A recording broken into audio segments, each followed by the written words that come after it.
Bonjour tout le monde, comment allez-vous? J'espère que vous allez bien. Veuillez m'excuser pour le bruit effectivement qui est un peu agaçant, je m'en excuse, c'est mon climatiseur. Bon, il y a un petit souci au niveau du ventilateur, il frotte et c'est ça ce que vous entendez. Mais si je l'arrête, il va faire beaucoup trop chaud parce que là le soleil donne sur la toiture et je dois dire que quand il donne, les températures montent à 27, 28, 29 degrés.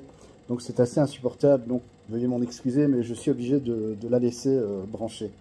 Donc aujourd'hui, c'est Raymond. Raymond qui habite Arlon, c'est dans le sud du pays. Et Raymond se demande toujours, tiens, à quoi ça ressemble une pince d'ancrage? Comment c'est fait? Et surtout, comment est-ce que l'on place les câbles dans la pince d'ancrage? Comment est-ce que Ores fait pour les fixer dans cette pince et ensuite les fixer à la façade, etc.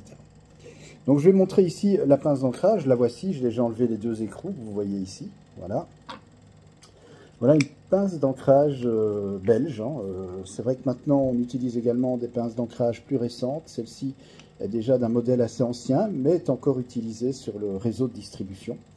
Et voici donc un câble typiquement BXB. Voilà, c'est ça la fameuse tresse. C'est du 4 x 16 mm carrés. Donc on a les trois phases et le neutre. Pour reconnaître le neutre, c'est très facile. Je vous le montre, on le voit très bien ici, la petite rainure, ça c'est le neutre.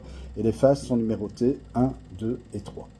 Et donc ce que je vais vous montrer dans cette vidéo, et montrer à Raymond notamment, eh bien c'est comment est-ce qu'on insère ce câble, comment est-ce qu'on place cette pince d'ancrage sur le câble en question.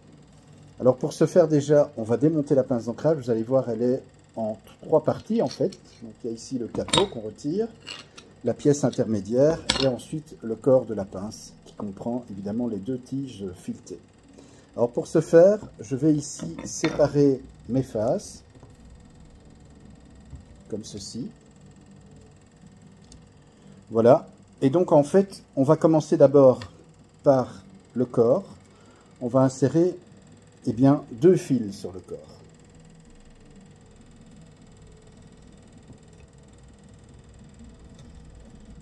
On va insérer deux fils comme ceci.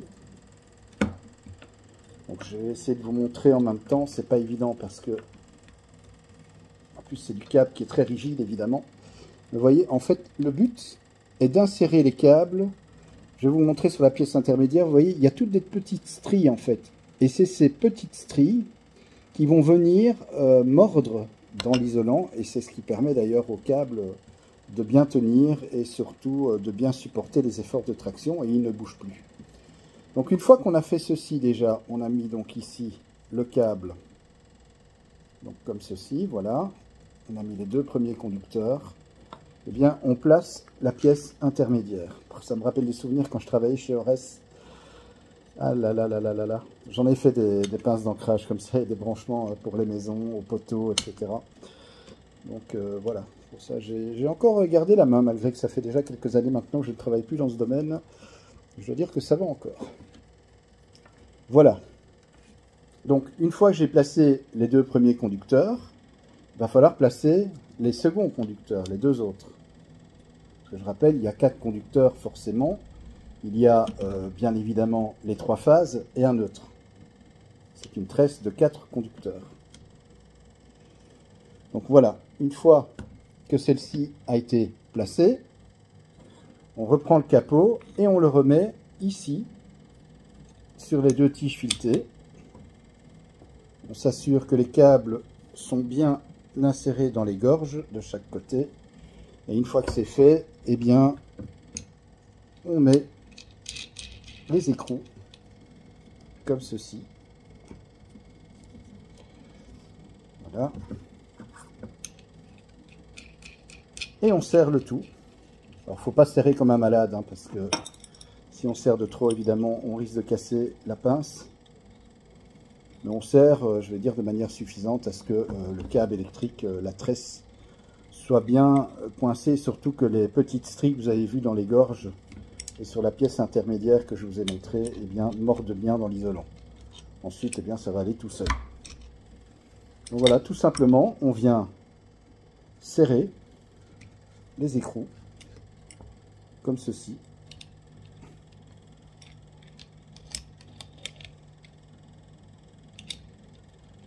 Voilà, j'ajuste ma pince un petit peu. Voilà. Vous voyez finalement, Il n'y a rien de vraiment compliqué. Alors il y a des pinces maintenant qui sont évidemment plus pratiques, plus faciles, qui ne nécessitent même plus, je vais dire, de clés ou de pinces ou quoi que ce soit pour pouvoir fixer, serrer l'écrou. Il n'y a même plus d'écrou en fait. Ce sont des pinces d'ancrage qui fonctionnent avec un système conique et c'est auto-serrant. Et c'est ce qu'on utilise d'ailleurs de plus en plus. On gagne du temps et ce sont des pinces d'ancrage qui assurent vraiment un bon maintien du câble sans problème. Voilà, j'ai terminé. Donc je vous montre le résultat final. Voilà, mon câble ici. Donc ce qu'on fait, on fait ceci. Voilà. Et là j'ai mon câble, voyez-vous, qui est donc prête à être installé en aérien. C'est hyper solide, ça bouge plus. Vous voyez, donc chaque conducteur, donc les 3 phases et le neutre, rentrent bien dans leur gorge respective ici. Ceci, en fait, eh bien, ça vient, imaginons que ceci, c'est ce qu'il y a dans la façade, qui est ancré dans la façade, eh bien, tout simplement, voilà. Et ça vient comme ceci. Le crochet permet, eh bien, le maintien et l'effort de traction, tout l'effort de traction de la ligne se fait sur ce crochet. Et au niveau, je vais dire, du piton qui est fixé dans la façade, que ce soit dans la façade ou au poteau d'ailleurs. Et quand vous regardez bien en Belgique, eh bien, vous voyez ce type de pince d'ancrage à votre façade, si c'est de l'aérien ou au poteau. Et bien voilà comment est-ce qu'on fixe finalement cette pince d'ancrage. Vous avez vu, ça a été quand même assez rapide. Et donc voilà, moi je vous dis, ça me rappelle des souvenirs parce que j'ai fait ça quand même pendant pas mal d'années, faire des raccordements réseau, etc. Donc raccorder d'un côté au poteau. Alors c'était encore à l'époque, je me souviens, on avait encore des endroits, des lignes basse tension, c'était du cuivre nu. Et puis aussi faire le raccordement au niveau des tresses basse tension principales avec les connecteurs à perçage d'isolant.